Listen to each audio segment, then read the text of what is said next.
I will be showing you how much this channel has generated in AdSense revenue in the last 30 days. Before I go into the video, I would like to show you this channel's other monetization options. This channel has a join button for a paid membership for the channel. This channel has a merch shop linked to the channel.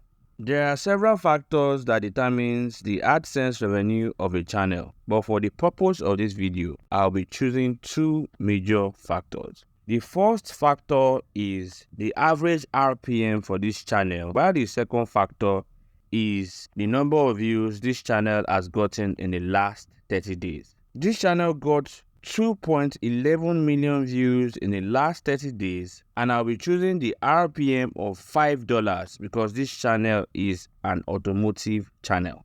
The next step is dividing 2.11 million views by 1,000 views, then multiplying the result by the RPM of $5.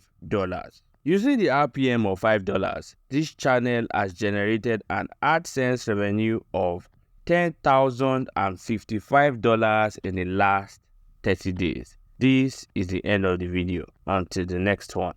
Peace.